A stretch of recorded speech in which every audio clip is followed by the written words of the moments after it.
Hello, Editing Kevin here, and this video was originally supposed to be Camp Nano Week 1 vlog, and it turned into just how I feel like publishing in general can affect your mental health, and yeah, that's what this video is about. Stay tuned for my Camp Nano Week 1 vlog coming out in a few days, and watch the rest of this video. I love you, goodbye. Bye. Hello everybody, and welcome back to another video on my channel. It is Kevin here, and this is the first week of Camp NaNoWriMo. It's day 5. And I haven't written anything yet. To be fair, I have been working on my side quest, which is edits to the witch book. My beta reader, Cassidy, who you may know from the live shows, she sent me some feedback, and I've been going through it and fixing some smaller stuff, like sentence level stuff, and doing that the last couple days. It wasn't even that much, but I've been kind of putting it off. But I'm done with her line edits now. And now I'm just waiting on Laura, which I know she's rating it, so there's just no rush. But I was trying to work on the romance book, the Hollywood book is what I'm calling it. Because now I don't know if it's a romance or if it's just a commercial fiction with the romance subplot. So I'm calling it the Hollywood book. And I went to go work on it multiple times in the last 5 days. And I just couldn't do it. And I was trying to really think about why I couldn't do it. Why I was procrastinating and putting it off. And I feel like this happens to me a lot during camp because there's this pressure to write, and during regular Nano, there's this pressure to write, which isn't really a real pressure. It's I'm putting the pressure on myself because of it being Camp Nano or regular Nano. I'm putting this pressure on myself to write. And sometimes something I feel like doesn't get talked enough about, just in general in society, but specifically in traditional publishing. And I know this is probably similar issues in indie publishing as well, but in traditional publishing, the kind of mental health tax it takes on you, especially, for instance, I've been on submission for almost 4 years now with different books. And that really takes a mental toll on you, to write books, put years into them sometimes, and to go out and have all these different editors reject it. And they're not all bad rejections. Some of them are very nice, some of them they love the story, but they don't, because the thing is, if you're an editor or a writer or an agent, you have to read a book dozens of times, right? I've read some of my books dozens of times. And even if you like a book, that doesn't mean you want to read it 12 times. You have to really love it enough to be okay with reading it so many times. And so some of the editors said, I love this, but it's not the right fit for me, and I understand. And I'm not mad at anybody. I'm not mad. I mean, oh, I'm mad, but not real mad, because I understand. But it does take a mental toll on you to write and get so close. I've been to editorial board before, which is the last step before your book sells. Because that's something a lot of people don't necessarily know, which I'm going to make a video on, is that once an editor likes your book, that doesn't necessarily mean it's going to sell. Because unless they're the head editor at an imprint, they don't get to be okay, I want this book and I'm going to buy it. They have to go to the other editors at the house and have them read it, and they often have to vote on it. That's where both mine died. Well, one of mine didn't even make it. Well, okay, I've been very close to the editorial board. I've been to editorial board, but then when it gets to editorial board, I can get shot down there. So I've been there, and I've been shot down, and it sucks. And it really, at first, I feel like over time, instead of, I think some people go into traditional publishing needing to grow a thick skin, and I feel like I went into it with a thick skin, and it's slowly deteriorating. It's not like with every no, I'm getting this thicker skin. It's with every no, it's slowly eating away at my thick skin like acid. Because when I first came into traditional publishing, I had a thick skin. I got told no, and I was fine. I was well, there's always tomorrow, blah, blah. And I think after 4 years, it's really just taken its toll on me and making me feel down. And now, I think the reason why it's taken me so long to edit and finish a book is because I know that I could spend months or years working on a book and have it go nowhere. And I know, like for instance, when I say this stuff to Laura, who's my sister, if you don't know, she does AuthorTube too. She often tells me like, well, you know, people will sell books and then, you know, like some people don't sell a book till their 9th book on sub. And then later on they go back and republish their old books. Like the editor or publisher wants to buy their old books. But that's I feel like another exception to the rule, because I feel like that's people that end up getting really popular. Like V.E. Schwab, I believe, did that, where she published her old books, or Sarah J. Maas is publishing her old books. Whether or not you like Sarah J. Maas is besides the point. She is, you know, popular enough to get a lot of books published. And so that's really getting to me, is this thought of I could work on a book and it could never sell. And I know some of you will probably say like, oh, self-publish those books. But when you're trying to get into traditional publishing, it's not that easy to just go ahead and self-publish, especially ones that have already been on submission and that your your agent has worked on a lot. It's not that easy to just turn around and just self-publish those now. I'm gonna go ahead and link up in the cards. Lindsay Puckett did a video on this actually, about self-publishing, and why she's not gonna self-publish one of her old novels. And I think it was really good. It says all the things I'm thinking, but also it's not that easy to just turn around and self-publish a book that you've worked on with an agent. It's just, you can't, especially without talking, like I guess you technically could, but then you have to be okay with that agent will probably be really angry because they spend a lot of time and then you're turning around and basically using them for free and then self-publishing. Like that's bad etiquette. You're burning bridges at that point, and I just don't want to do that. And I'm not against self-publishing. In fact, I have a whole video coming out in the next couple weeks called like, will I ever self-publish? And you're gonna have to wait to hear the full story on that. So I'm not against it necessarily, or eventually. But it's just not where I'm at right now. So I think that one of the things holding me back is that I'm really nervous. I'm nervous that I could spend a lot of time working on this book and it'll die die on submission. Because here's the thing, like my agent is great. She's willing to look at any project I work on. She's willing to, you know, help me with any project I want. So whether or not it's an adult book, like the Hollywood book, or maybe my adult fantasy, or another young adult book, she's willing to help me. That's awesome. But then there's the thought that I could spend all this time working on it. Like the Witch book, I have these edits that I feel like I could finish up really quickly, and I have a feeling that like when Laura sends me her edits, like even though it's a lot, I could probably get through them quickly, right? I like editing for the most part. I talked about this in my vlog too. I like editing, and so I feel like I could get through it really quickly. But then, like with Cassidy, she sent me her edits weeks ago, and I couldn't even read them because I knew that even though I could read them and make like the line edits really quickly and be done with them really quickly, that I was afraid that the sooner I'm done with these edits, the closer it is to going on submission. And the closer it is to going on submission, the closer it is to just dying.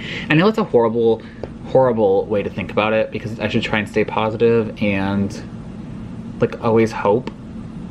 Because I've only had 2 books on submission in 4 years.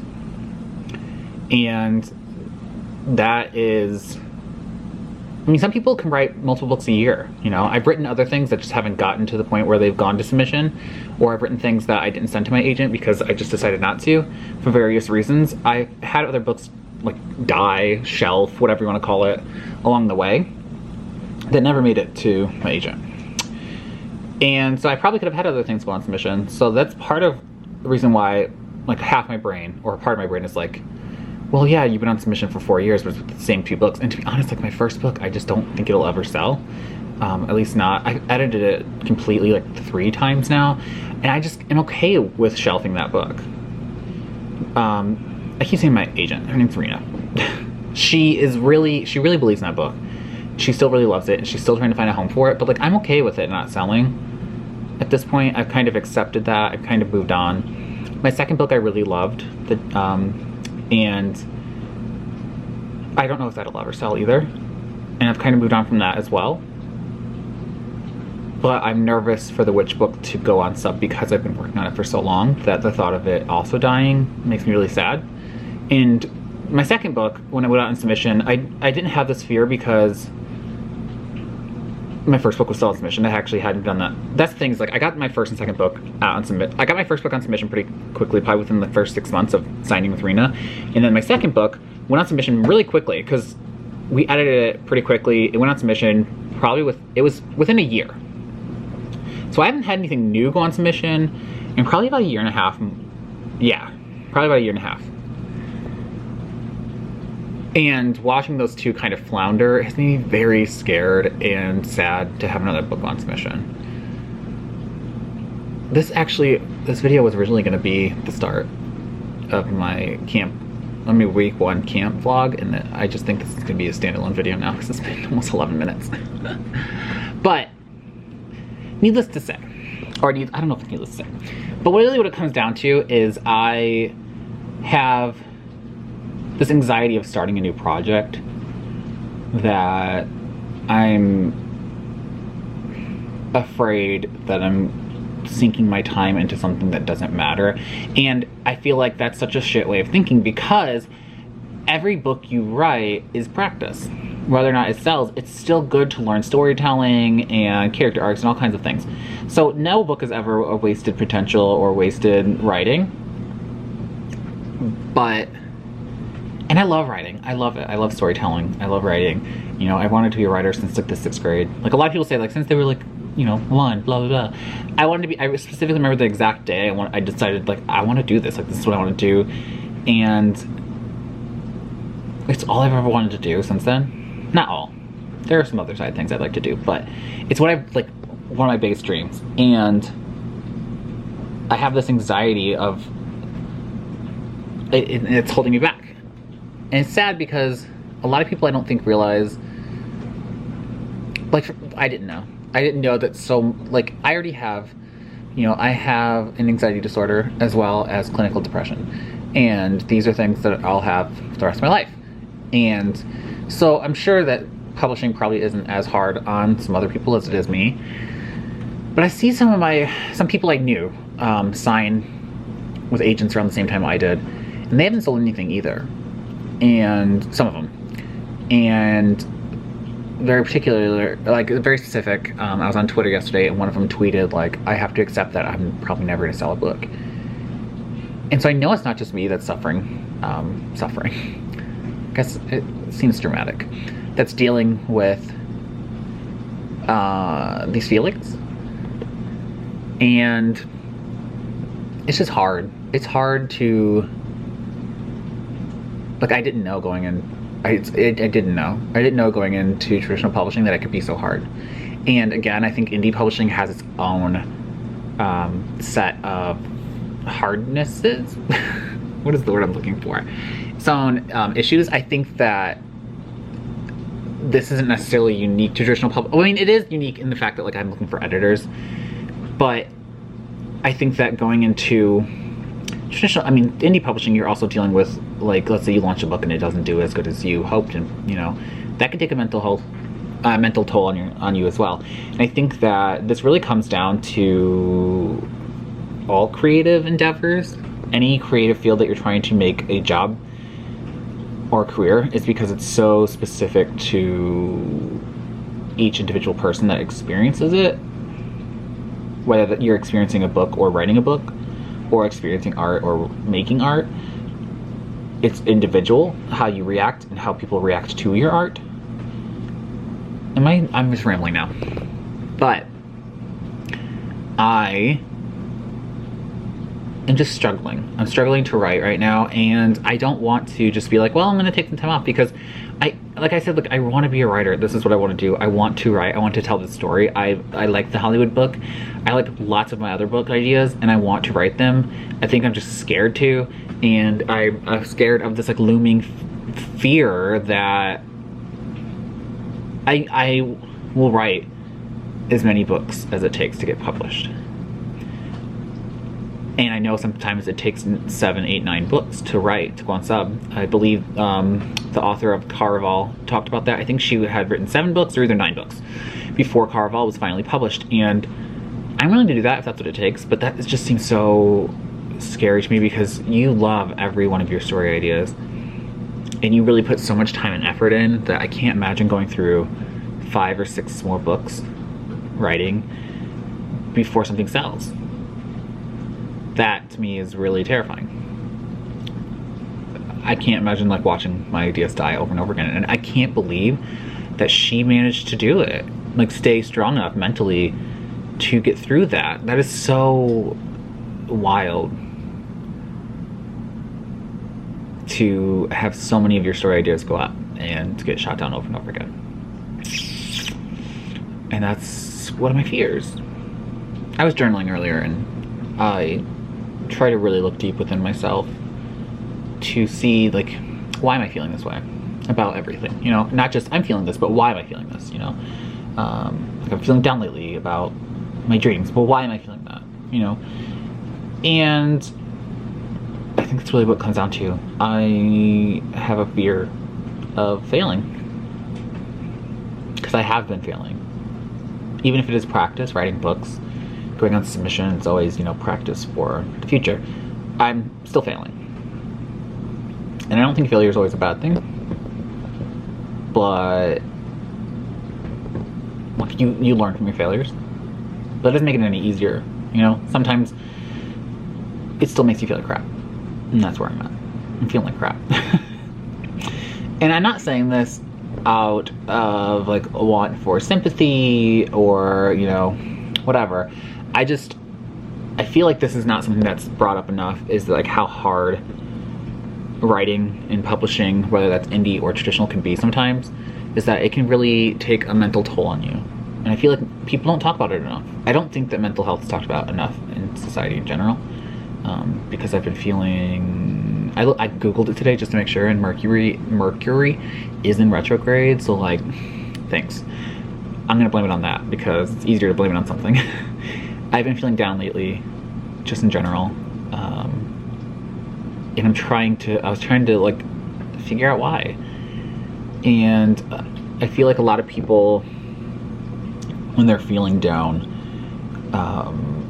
don't like to dig deeper into why they're feeling that way because it can be hard and it can hurt worse, you know? Like, if I'm depressed and you dig into why you're feeling depressed, because when you have clinical depression, it's not always a reason. Sometimes you just are. And sometimes digging into it can hurt, you know? When you realize like why you're feeling that way, it can really hurt. And so I feel like a lot of people don't dig deep into it, but I feel like we should, which is how I came to this about publishing. I feel like mental health is not taken serious enough. And I've talked about this on my channel before. Mental health with publishing, mental health with being a gay overweight man. I've talked about this before. And I feel like this tends to happen every time Camp Nano comes around, or regular Nano. I tend to get in this slump because I love seeing the atmosphere of camp. And I love all the writing that's happening, and I want to do it because I love writing and I love the atmosphere and the community. And I go to jump in, and then as a mid-jump, I hit that wall of that fear that this book could just die like the rest of them. The thing is, like, I've started writing lots of books that I just gave up on myself, so, like, I should just write, you know? I should just write. So that's where I'm at. That's how I'm feeling. I think I just needed to get this out. And this is definitely gonna have to be its own video because it's almost 20 minutes long. I just needed to get out that I'm feeling a certain kind of way. And hopefully now that I've said this, I can go write. Because my goal is only 25,000 words for the month. So it's only like 807 words a day. That's totally doable. I mean, I am now 4 days behind. I still think it's doable. I just am scared of failing over and over and over again and watching all my story ideas die over and over and over again, because like my first book, I'm over it now. I'm over, like I said, I'm okay with it never selling. Like, I don't think it will. But that's still, at one time, I loved that book so much. And the only reason why I'm okay with that now is because it's been so long that I'm detached enough from it. But getting to that point takes a lot and it hurts. And I can't imagine doing that over and over again. All I want to do is write. All I want to do is write and have people love my stories and be able to get it out in the world. Anyway, as you can tell, I haven't even showered or gotten out of my pajamas or anything today. I am what I am. And that, yeah. So, that's it. I'm feeling down. I'm feeling a little scared. But it is what it is. So hopefully I'm gonna be able to write. And thank you for sitting through this slot pile of a video. Love y'all.